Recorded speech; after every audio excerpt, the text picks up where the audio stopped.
दोस्तों नमस्कार, आप देख रहे हैं सत्य हुंकार। मैं आपके साथ सत्यपाल। शहर फरीदाबाद के हालात बद से बदतर हैं, इसमें कोई अतिशयोक्ति नहीं है।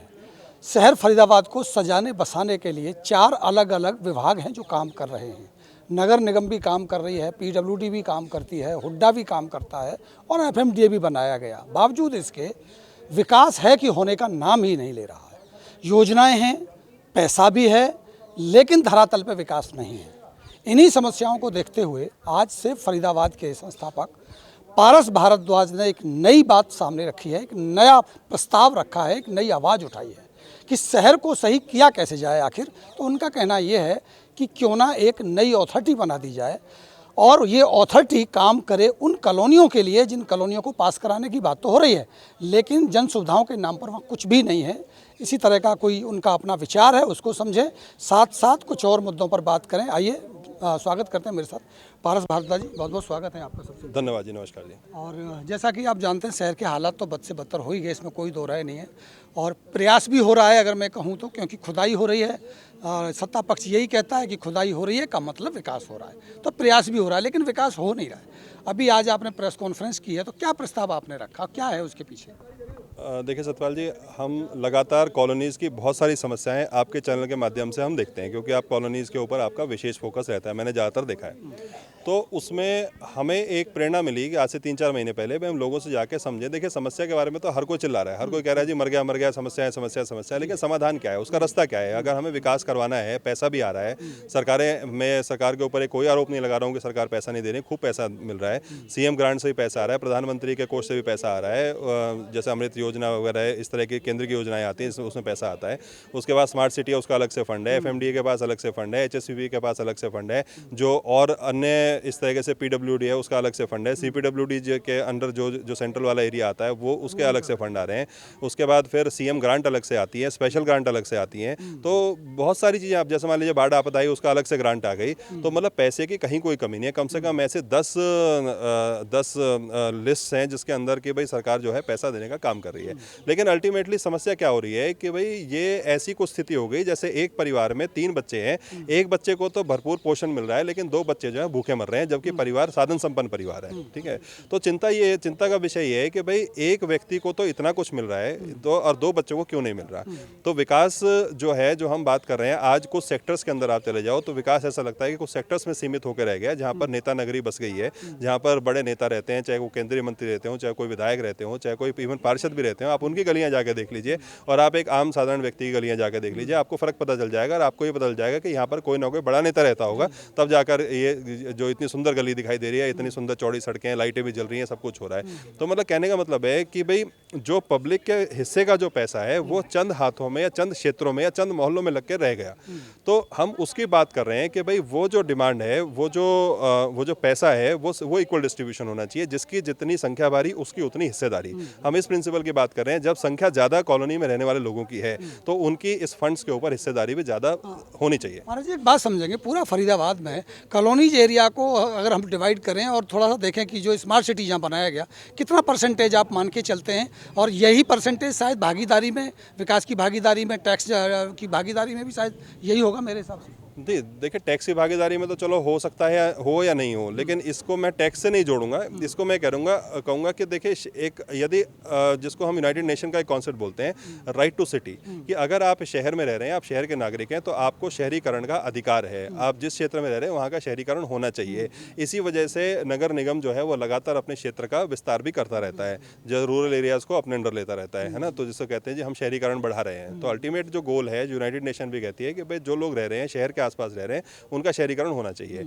लेकिन हो क्या रहा है कि वो शहरीकरण के नाम पर चीजें तो बढ़ा रहे हैं, लेकिन वो मूलभूत सुविधाओं से लोगों को वंचित रख रहे हैं। तो आज बहुत सारी डिमांड्स रूरल एरियाज की ये उठती रहती है कि साहब हमें निगम में मत लो। इतना फोबिया हो गया है लोगों को नगर निगम के नाम से। उनको लगता है कि भाई गंदगी फैलेगी, लोग काम नहीं करेंगे, अधिकारी सुनेंगे नहीं। तो इसका मतलब ये है कि जो एडमिनिस्ट्रेशन है, एडमिनिस्ट्रेशन के ऊपर से पब्लिक का विश्वास बिल्कुल खत्म हो चुका है।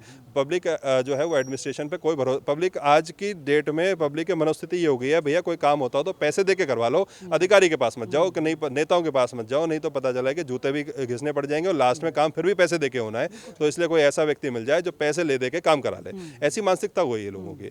तो आप सोचिए कि हम किस तरह के स्मार्ट सिटी और किस तरह का हम कल्चर डेवलप कर रहे हैं। सिर्फ सड़कें बना देने से, लाइटें लगा देने से स्मार्ट सिटी नहीं है, लोगों की मानसिकता के अंदर भी बदलाव लाना एक स्मार्ट सिटी की वाली बात है, जिसमें व्यक्ति के मन में ये कॉन्फिडेंस हो कि अगर मैं आधी रात को भी मेरे साथ कुछ गलत होता है, मैं एफआईआर दर्ज कराने जाऊंगा तो मुझे कोई परेशानी नहीं आएगी, मुझे कोई दिक्कत नहीं आएगी, और मैं ऑनलाइन भी करा दूंगा तो उसकी उतनी मान्यता होगी जितनी कि मेरी फिजिकल जाके मान्यता हो। तो मतलब एक उदाहरण के तौर पर मैं बता रहा हूँ, ये मानसिकता भी स्मार्ट सिटी के अंदर आती है, लेकिन कहाँ है? तो क्या आप ये कह रहे हैं कि कॉलोनी का जो एरिया है उसके लिए अलग से एक प्राधिकरण बन जाए? अभी आपने जो बात जी बिल्कुल, हम ये चाहते हैं कि भाई जो कॉलोनीज़ हैं उनके लिए डेडिकेटेड फंड होना चाहिए, वो पैसा जो कि कॉलोनीज़ के लिए पर्टिकुलरली कॉलोनीज़ के लिए लगाया जाए। जैसे मान लीजिए हम कह रहे हैं कि भाई 1000 करोड़ रुपए आया, फर्ज कीजिए कि 1000 करोड़ रुपए आया किसी डेवलपमेंट के लिए, उसमें हमें ये बता दिया जाए कि कॉलोनीज़ का हिस्सा कितना है। अभी तक तो क्या होता है कि भाई 1000 करोड़ रुपए आया, सरकार गा देती है जी देखो हम 1000 करोड़ रुपए ले आए लगाने के लिए, 2 महीने बाद वो पैसा कहाँ गया जी, वो तो सारा लग गया। कॉलोनी वाले से पूछा भैया तुम्हारे लगा, कह रहा है जी हमारे तो एक सीवर का ढक्कन तक भी नहीं बदला। तो 1000 करोड़ का फायदा क्या हुआ, मेरे लिए क्या फायदा हुआ, उस कॉलोनी वाले के लिए क्या फायदा हुआ उस पैसे? नगर निगम भी तो काम कर ही रहा है ना कॉलोनी वालों के। देखिए नगर निगम काम कर रहा है, मैं बार बार ये बात बोल रहा हूँ कि नगर निगम के बस का अब काम करना नहीं रहा, क्योंकि नगर निगम के पास दायरा इतना बड़ा हो गया, उनके पास फैक्ट्री एरिया तो नगर निगम के अंडर आ गया। उसके बाद अपनी खुद की एमसीएफ की कॉलोनीज हैं, जैसे मान लीजिए स्प्रिंगफील्ड कॉलोनी हो गई, या और ये डीएलएफ वाली जो एरियाज हैं वो नगर निगम के अंडर हैं अभी भी। तो इस तरह के सेक्टर वाले एरियाज भी कुछ जिसको सो कॉल सेक्टर्स हैं उसके अंदर आ गए, कॉलोनीज़ का भी काम उनके ऊपर आ गया। अब जो रूरल एरियाज़ जो अभी लिए हैं इसके अंदर, या जो तमाम जो पहले भी लिए रूरल एरियाज़, उनके डेवलपमेंट करने का अलग से आ गया। तो इतना डाइवर्सिफाइड तरह का डेवलपमेंट मॉडल बन गया है कि नगर निगम के अधिकारी उस काम को करने में सक्षम नहीं है। क्या आप ये प्रस्ताव देंगे कि नगर निगम को उस एरिया में रख दिया जाए, सेक्टर एरिया में रख दिया जाए, हाँ। और इनके लिए अलग से डेवलपमेंट अथॉरिटी जो कॉलोनीज बन गई, जिसको आप वैध अवैध या फिर जो भी आप नाम देते हैं, या फिर हम कहते हैं जो अनप्लान डेवलपमेंट हो गई शहर की, उसका डेवलपमेंट करने के लिए, ताकि एक लॉन्ग रन में हम उसको भी अपने जिसको कहते हैं कि विकास की धारा में उसको मिला सकें। जो ऐसा न लगे कि आप घुस रहे हैं तो आपको लग रहा है कि अच्छा यार ये मकान सेक्टर का नहीं है, ये तो कॉलोनी के अंदर घुस गए हम।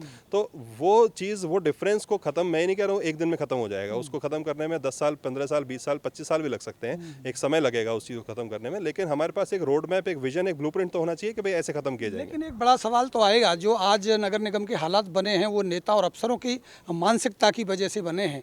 क्या अब वो जो नया प्राधिकरण बनेगा उसमें भी इस तरह की मानसिकता तो वही रहनी है?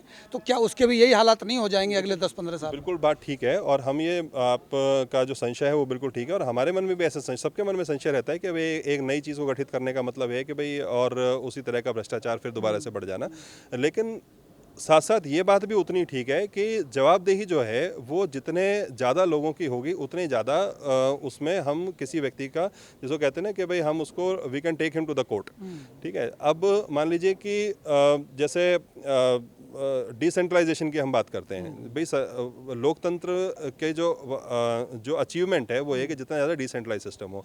आज एक चीज़ आप ही सब कुछ काम कर रहे हैं, तो मेरे पास एक ही तो दरवाजा जाने के लिए, भाई मैं सतपाल जी के पास जाके मैंने कह दिया सतपाल जी मेरा कहीं काम नहीं हुआ, मैं दूसरा काम लिया सतपाल जी काम नहीं हुआ। अब सतपाल जी चाहेंगे तो काम होगा, नहीं होगा तो मैं धक्के खाता रहूँगा।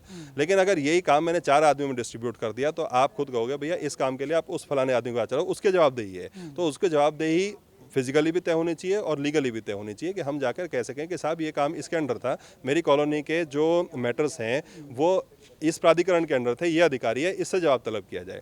तो काम की डिस्ट्रीब्यूशन होनी चाहिए, तो अलग से प्राधिकरण बनाया तो जाए। ये जो मांग आपने उठाई है, एक बेहतर मांग शहर के लिए हो सकती है, इसका आपने आगे ले जाने का क्या मतलब रोड मैप तैयार किया है? कि आप डीसी से बात करेंगे या आप किस तरह से इस मांग को आगे लेके जाएंगे? देखिए हमने इसका एक विजन डॉक्यूमेंट जो हमने आज सभी पत्रकारों के साथ शेयर किया, फिर हम इसी विजन डॉक्यूमेंट को लेकर कॉलोनी टू कॉलोनी जाएंगे, छोटी छोटी मीटिंग्स करेंगे, लोगों से बातचीत करेंगे, उनको बताएंगे कि इसके क्या लाभ हैं और कैसे कैसे इसके अंदर उनको कैसे अपने अधिकारों को एक्सरसाइज कर सकते हैं, कैसे अपने अधिकारों का प्रयोग कर सकते हैं इसको लाने के लिए। और ये वैसे भी राइट टू सर्विस जो हरियाणा के अंदर है, जो राइट टू सर्विस एक्ट बनाया हुआ है इन लोगों ने, ठीक है, एक्ट के अंदर भी इसकी बहुत सारी चीज़ें, तो हम चाहते हैं ये चीज़ें राइट टू सर्विस एक्ट के अंदर भी वो डाली जाए।